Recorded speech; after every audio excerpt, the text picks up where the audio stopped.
music. He's like love, love, love, and music. La la la, love, love, love, love, love, and music. Love, love.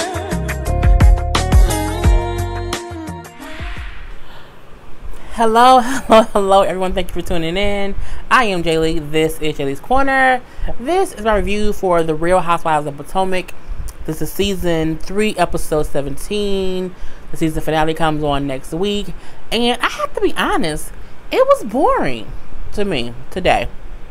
I feel like this season, it was a good season, but as it's winding down, I'm like, okay, let's get to the reunion, people. But yeah, I was not impressed by this episode at all. But you know, it is what it is. Anyway, if you have not done so already, please take a moment to do what? Subscribe to my channel. And if you have not done so already, please take a moment to hit that notification bell, bitches. Or whores, you know, here we go. Bitches, whores, all the same thing. And I mean that in the best of ways. So I'm like, the episode, I think the reason I was like, I'm bored, I literally wrote, this episode was boring. That was the first sentence I wrote, okay? And I'm like, no one cares about Giselle meeting with her hairstylist. Girl, bye. I really did not care, because she was only meeting with him to tell him the word on the street is Karen don't live in her damn mansion. And I'm like, is she trying to make the word on the street a thing?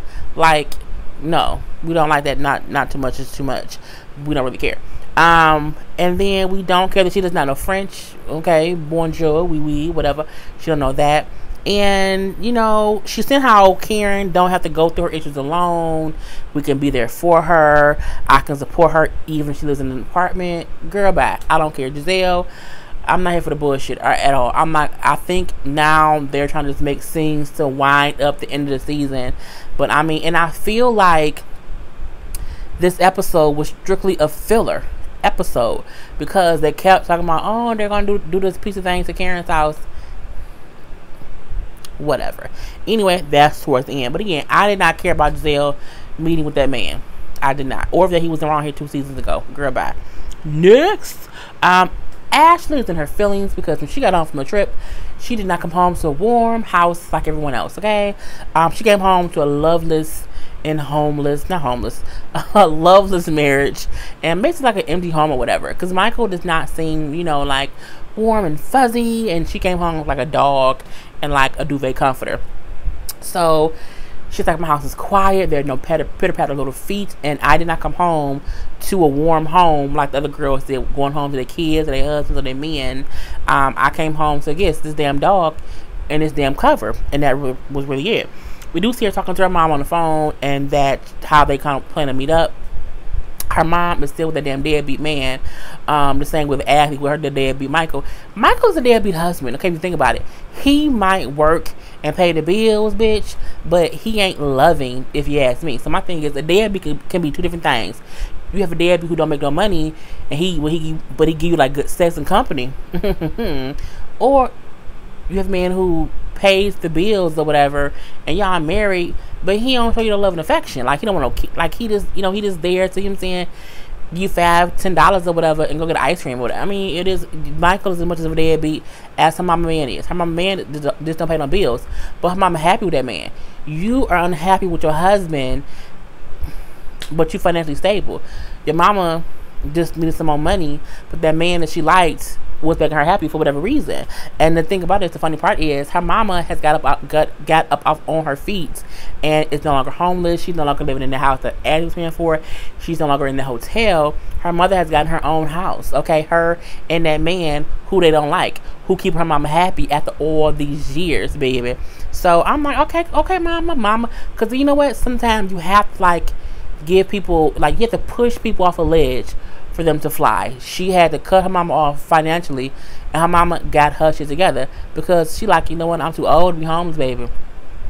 And she did it on her own. So kudos to her mama. So we do see her go by her mom's house a little later on in the episode, and they was like eating some food, drinking some wine, you know what I'm saying, chit chatting, how she had a good time in Paris. So what was it here in Paris? Was it Paris? It was Paris. Yeah, I'm like, why am I'm tripping? Anyway, she then lets her mom know what Michael has been saying. You know, how he has changed his mind about maybe having kids with her because he does not want her to be a mother how as his mom was to her. Honey, I'm a burp. It's gonna make me really mad when I do it. Her mama was pissed. What? I could not believe. Oh God, I cannot believe it. I cannot believe you said that. You know what I'm saying, I'm pissed off because she said like he does not want me to be an irresponsible mom how you were. And I mean that, you know, that's a lot to say. I can't believe you would say that. You know what I'm saying? She then said, at least I have I'm close to my kids. You know what I'm saying? I raised my kids. I was a single mom. Yes, I made some mistakes, but my kids don't cuss me out when they talk to me. I'm like, well, that must mean my kids don't like him too much, baby, because she was spilling that tea. And she says how, you know what I'm saying, I felt like what he said was mean and harsh. And it was. And then after he says, you know, I'm not going to hold back with what my mom says and what Michael said. Like, I want to have them mend their fences, but I can't if I'm sugarcoating how the other one feels. Like, they don't know what's going on. And, you know,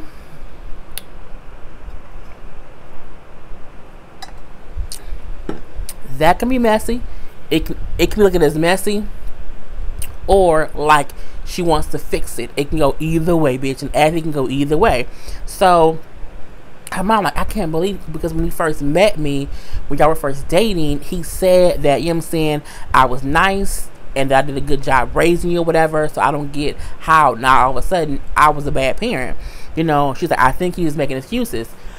Her mama made complete sense. She said, I think he's making excuses and he wants you on his arm as his arm candy. He does not want your body to change. He does not want you to have kids because he married you to be his trophy wife. But everyone has told her that. I don't know why she don't believe it. I don't know why she can't see it. Michael keeps changing the thing about them having kids. He keeps changing it. And clearly, he do not want kids with you. Y'all have not been married long. No, y'all have only been married, I think, like less than 3 years. But still, you knew marrying her that she wanted kids. So the fact that he keeps changing the rules, I believe, one, that he do want her as a trophy wife. And her mama has some truth too, meaning he don't want you to get pregnant because he wants your body to be the body that he wants, that body. And if you get pregnant, it might change and he can't have his little trophy wife. I'm just struggling because, you know what I'm saying, I want kids. I don't know if he wants kids. You know what I'm saying, how long should I wait? You know what I'm saying, should I keep sacrificing or whatever? It's just hard to believe that he only married me for my looks. Bitch, how is that hard to believe? He is a sugar daddy, okay? And you was his sugar baby. What's the girl? Come on, Ashley. As much as you like, keep it real, you know what I'm saying? Tell the truth. You're not that naive, honey. You are not naive enough to think that you're not that naive that you think that that's not a possibility. Okay, let's be honest. Okay, old white men at times are looking for young black girls because they want a trophy wife. Okay, that's what he wanted. Okay, you were his cup of tea. He wants to drink, but he does not want any Q-tips, Lord Jesus, any sugar cubes in his stuff. Like he don't want no buns in the oven. He doesn't want any muffins out. He just wants you to be his pretty wife, and that's it. He does not want you to be the mother of his children at all. So, girl, bye. Karen meeting with Matt. First of all, I feel like Karen hired Matt from like www.runawhiteguy.com. I mean, this from somewhere. Like, what website do you from? Girl, I went to runawhiteman.com and I got me a Matt. Because what exactly does Matt do? Like, if Matt was really her assistant, we would see him more. Because if Karen tell it, she always handling business. If he's her assistant, she would need her phone Siri to fuck up okays to RSVP for events. Her assistant Matt would do that. So again, Karen then rented this white man from somewhere, and I'm just pretty sure it's got to be a website called runwhiteman.com. Anyway. He come in, he late. Talking about it's better to be late than to come in ugly. Well, you look like you was on time. I mean, cause you did. He walked in like a regular little white button-up shirt with his little chest all out and some pants. I mean, you do have to be late to look like that. Like, not at all. So you look on time to me, as I said. she tells him how, that people keep bringing your name up. And Ashley said that supposedly you out here spreading rumors and saying that I don't live in my house, that I live in some apartment or some townhouse that's raised, old bastard pad. He says, oh my God. All I told her was that when I met you, you were living there. Okay, that you were living in his townhouse or whatever. And you were. She then says, oh yeah, that was like what, 24, 25 years ago? I said, first of all, Karen, Matt ain't a day over 30, okay? And if you met that man 24 or 25 years ago, he was 5 and 6. Girl, look, Karen, you could not. You think we stupid? You think we dumb? She said, was that 24 or 25 years ago? No, it was not, Karen. That boy was barely born. He might be 25, okay? Because he don't look that old. And you can't, he not in his 40s. He isn't. He is a 25 to 30-year-old assistant. Okay, girl, you lie. And production's so petty and beautiful. They rolled that beautiful being footage when they asked Matt when he met Karen, and he said 12 years ago, which to me would kind of make sense because he looked like he about 30. So, you know what I'm saying? 12 years ago, he was what, 6? No, wait, no. I can't count right now. Oh, he would have been 18. Girl, duh. So yeah, I'm like, okay, because he could have met her at 18 years old, but he did not meet her 24 years ago. Not at least, because again, I do not put him over 30 years old. So again, but it showed that they both lying in some sort of way, because she said 24, 25 years, he knew that wasn't true, or he said 12 years before, and then he was lying. Someone lying, okay? And it ain't me, okay? It's one of them. So, girl, bye. And she's like, I just feel like, you know what I'm saying, they all in my business or whatever isn't true. But Karen, at the end of the day, someone lied. And it looks to be Karen. Yeah. Anyway, we see that whole thing. Candice, again, this is all filler shit. Candice meets up with her little sister, who is, they share the moms, and her father is her mom's current husband, not Candice's father. So, first of all, both of their hair look tangled. Okay, for these two ladies who have a hair business, why does their hair look tangled? Like their hair, you buy weave from somewhere, like the old weave, like the weaves from like 96 that was on the tracks or whatever, and they came in those plastic little bags or whatnot, and you got them for like $7.99, $8.99, $9.99. That's what it looks like. And then when you put it in, after about a week or so, it gets really, really tangled because it's really, really cheap weave. Both of their hair look like cheap weave, okay? And it was long on the sister, okay? But her blend didn't work. I mean, her blend looked horrible. Her blend looked a little kinky, okay? Candice's hair looked like a damn helmet, okay? But they both looks very, very tangled, bitch. I mean, I'm saying Rapunzel tangled. It's all up and through, just not good tangled. Okay, I'm saying can't get your fingers through tangled. Tangled to where if a man run their fingers through it, it's gonna get stuck. Okay, y'all hair is not a good representation of a hair brand. Now, Candice's hair, the shortcuts and her confessional look, I like that. Okay, the updo she had, it was kind of cute. However, the hair on the show, bitch, no thank you. I'm good, love, and fucking joy. Anyway, they talk about her little trip to France or whatever. Oh, the best part was I was able to sing to Monique. Girl, do you want to be a singer? No? Yes? Maybe? Out of all the things you did in France, my top thing, I sang Happy Birthday to Monique. Girl, you was not Whitney, you was not Beyonce, you was not the girl. You was that man's fiance, and you your mama's ATM receiver or whatever. I don't know. Anyway, she just kind of crazy. They then call. No, then she gonna say, "This is my little sister or whatever.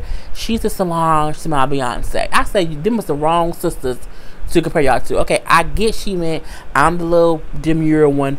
She a little bit rowdy, but still, you are not Beyonce. She is not Solange. I mean, y'all lucky. Y'all ain't them damn Claremont twins out there selling coochie for weaves. Anyway, wrong sisters.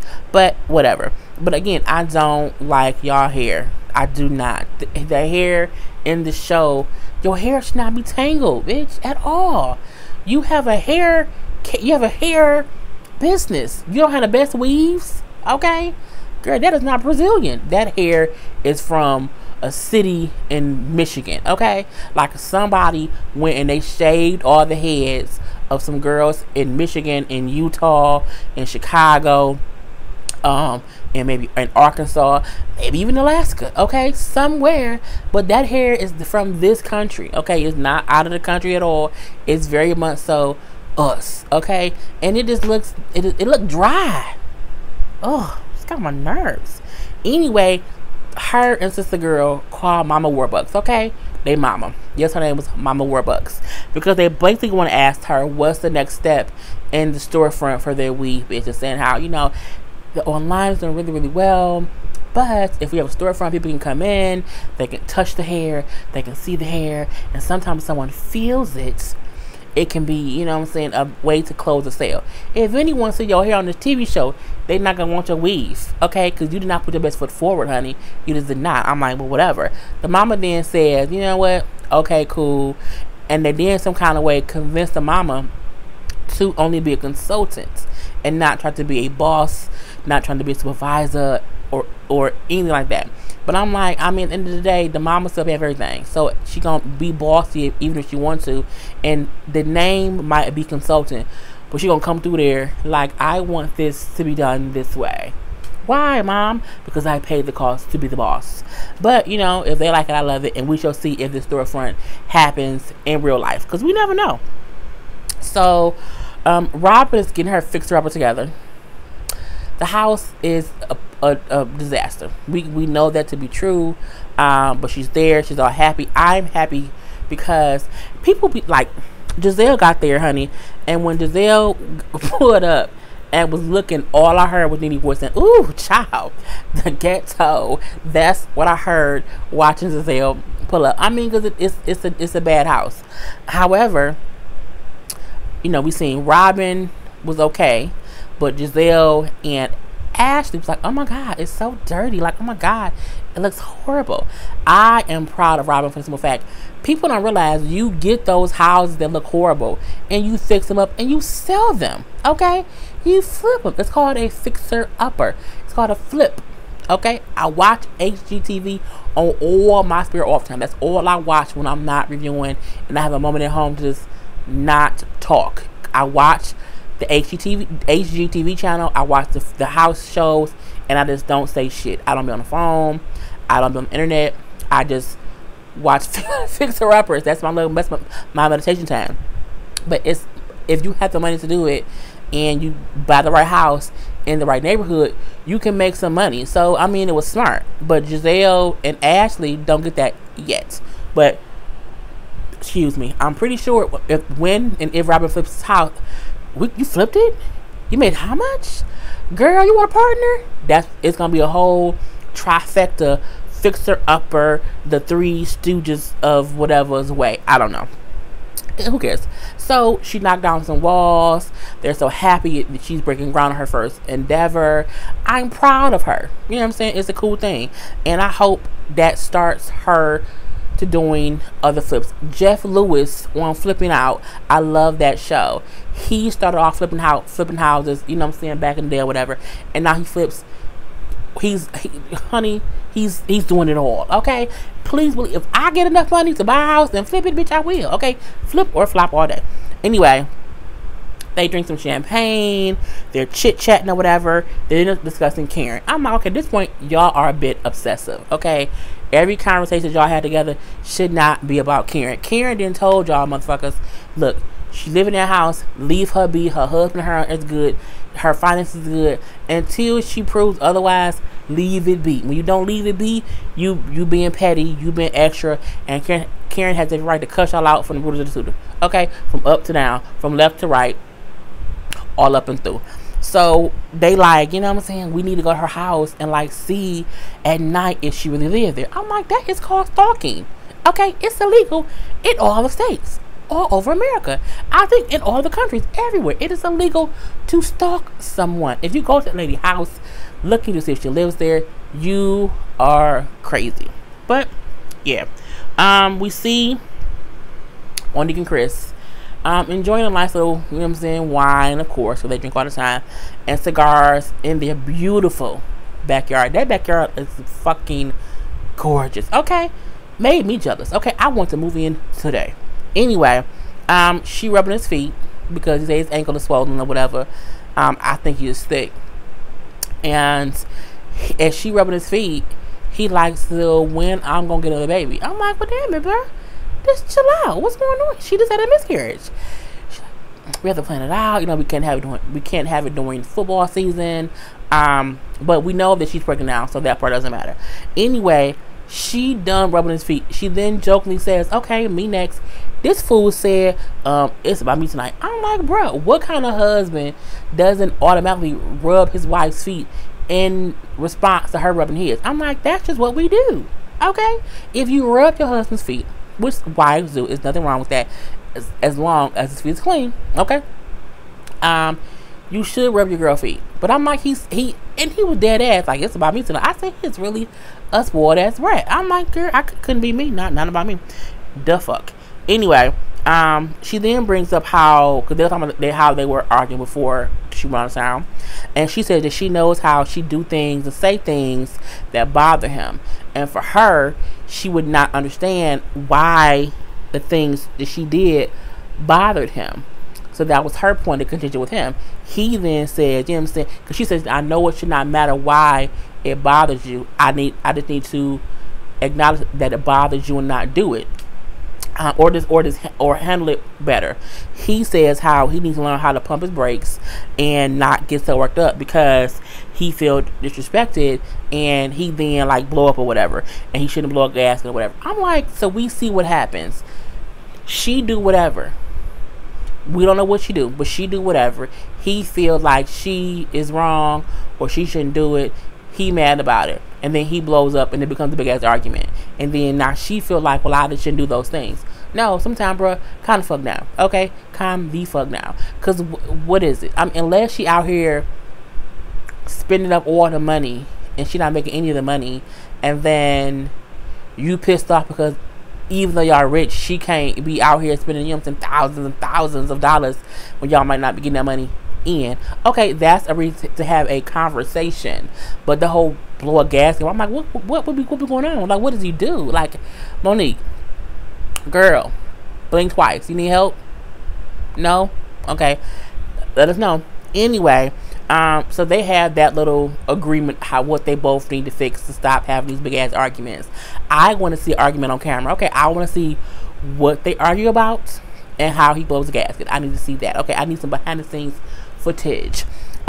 He then said, you know, I'm going to the bathroom. He goes to the bathroom, whatever. He come back. It was nice. He had like a cake for, like a little cupcake, and a birthday gift because she was out of town for a birthday. And he got her some new shoes. Okay, if you like it, I love it. Anyway, I'm not sure why we got this weird ass scene of Karen in her house, like making her dining room table, like putting the napkins in the napkin holders, putting glasses on the table. I mean, I get people make their tables on the dining room table even when no one's there. I get that, but I'm like, the house, even though she's saying I live here, this is my house, that house seemed like a coffin. Okay, it looks empty. Even with all the stuff in there, it still looks empty and like she needs to just like rent it to a professional. Why do her and Ray need a 10,000 square foot house? Ray too damn old to be walking through the whole house. Ray needs a good 3,000 square foot house because he's old as shit. Okay, and I don't want Karen to break no goddamn hips coming down them stairs. Girl, why? But it was a solo scene of her. It looked sad. It looked like my marriage is over. I have a house, but I have a dining room table. That's what it looked like. That's what it reminded me of. Like, it looks very lonely-ish. She then says how the ladies need to accept her truth and saying that the reason the gag is, you know what I'm saying, I don't want them at my house. You know what I'm saying? That's why they have not been here, because I don't want them here.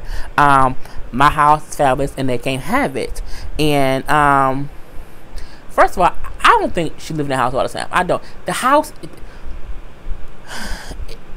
it just doesn't make sense. Okay, it just does not make sense.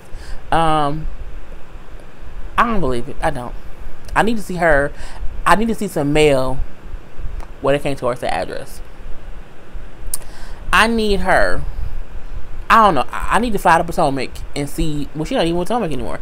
I don't believe she lived there. I really don't. I do think she could possibly be renting a house. But we know a lot of housewives have done that before in other seasons. They would just rent a house while they're there and live there as in, oh, this is where I live. But they don't own the house. They're renting the house for the show. I believe that's going on too. But anyway, we see Karen, Monique, and Candice meet up or whatever.